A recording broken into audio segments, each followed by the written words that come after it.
combination of talent as well as how we've meshed so far at this point in the season. So I'm really excited to get to work with these guys in fall camp and then compete with them in the season. We'll go over in the fourth row.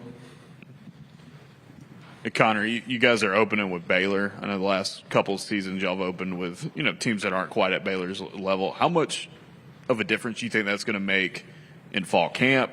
Have you seen it kind of make any difference in the summer with the kind of the focus and the intensity? I'm not sure that it changes the preparation, but opening up with a game like that, the opportunity to get a head start and get some momentum going into the season, that's going to be really big for us that week. Stay on the fourth row. Connor, last season, the Auburn offense struggled at times to turn red zone possessions into touchdowns. What needs to change, and how much of that's on the offensive line? I think the biggest thing that will help us with that this season is just, I think we're a lot more well-rounded. We run in a bunch of new receivers. I think our run game will continue to be strong, and that'll balance it out and open up both for us. So that should help. We'll go on the front row here on the right. Hey, Connor. Tony Reese, WTVM out of Columbus. I'm sorry if you already answered. Coach Freeze gave you a lot of praise and a lot of credit for being a cornerstone now. This offensive line being one of the best ones he's had since he's been again.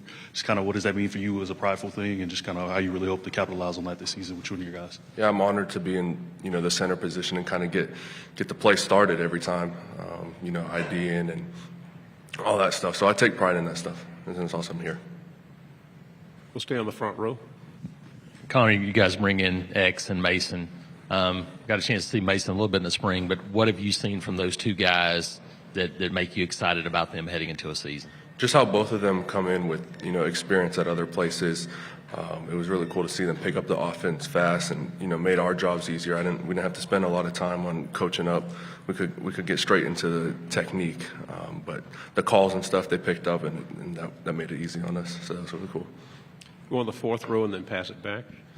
Connor, obviously you were able to block for Jarquez for a couple years. He was super productive for you guys. What have you seen from this running back group that makes you confident you guys are going to be able to fill that production? I think they're all good in their own way, these three guys, and I'm excited to see them, get their opportunities and showcase their talents for us in the run game. Fifth row.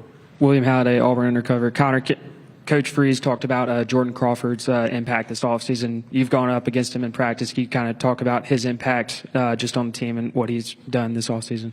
Yeah, just being out in the spring, I didn't really get a chance to go, one-on-one against him. But watching the film and stuff, I think he's going to be really good for us, especially as a freshman. He's really strong. I think that's the biggest thing that sticks out about him. So I'm excited to see how he develops this year, and I'm sure he'll get his opportunity at some point.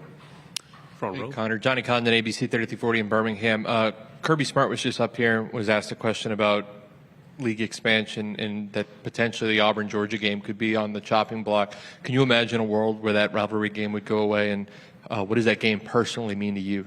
That game's big for me personally because obviously I'm from Georgia. Grew up, a lot of my friends are Georgia fans, so I'd hate to see that game go.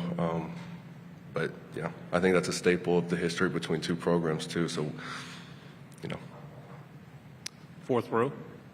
Connor, obviously you got to have a connection with all the quarterbacks, especially as a center. But talk about your connection with Jackson and how that's kind of grown from the spring, the kind of work y'all do in the summer, and just how that's developed. Yeah, it was cool to see because he came in from another SEC program. So when he first got here, we got a chance to watch some film, and I got to pick his brain about some things he's done differently. But I can't speak highly enough about him off the field. Just as a person, I mean, we've gotten a chance to go out to eat with the receivers, quarterbacks, running backs, and just getting to know each other. I think that helps with us meshing. But really, all three of the quarterbacks, I could say the same about them. Fourth row.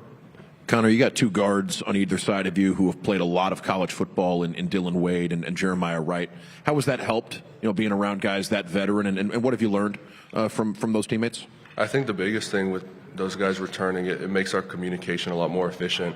That way, if we do get into a sticky situation, maybe something we didn't practice during the week, we have more time and we're kind of on the same page faster where we can communicate and figure out how we want to block something. Third row. Good morning, Connor. AP Stidham, APS, we see it. Connor, how was it to block for Jackson Arnold and Deuce Knight and the other quarterback from Stanford? Yeah, they're extremely talented, and like I said, we've meshed super well since all of them got here, and they're all great people off the field, so that kind of makes you want to block harder for them when you're on the field. Connor, you always hear that offensive linemen are the best talkers and most interesting people to talk to on a team. Why is that? I think just something about being in an offensive line room, there's a bunch of people from all over the place. Obviously, that's the biggest room on the team, so you're balancing a lot of different characters, personalities. So I think that's what makes them unique. Right side.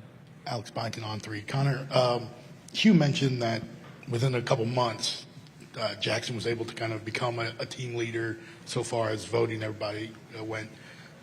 What specifically was he able to do to gather everybody's, favoritism at that point?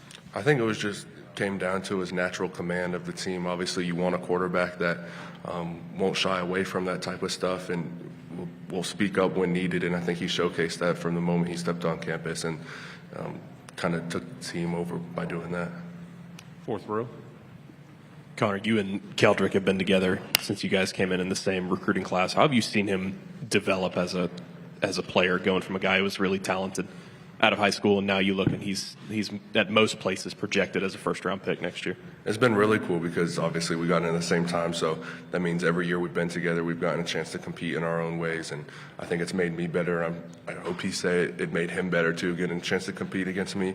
But just seeing him, develop as a pass rusher, develop in the run game, going from someone out of high school to now someone who can do a bunch of different things, and I'm glad we don't have to play him in the fall because that'd be a nightmare to scout and do all that stuff and watch film on. So We'll go on the fourth, and then we'll finish here with 2 in the front.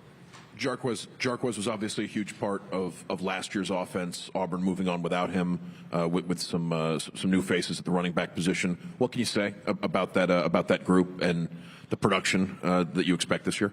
yeah, I think having guys like Cobb and Damari who have come back and they've experienced offense now, and Darrell too. Really, he came in a little banged up, but all 3 of them really seem to understand what we're trying to accomplish in the run game, and they're all talented in their own ways. So I'm excited for all of them to get their opportunities and help us.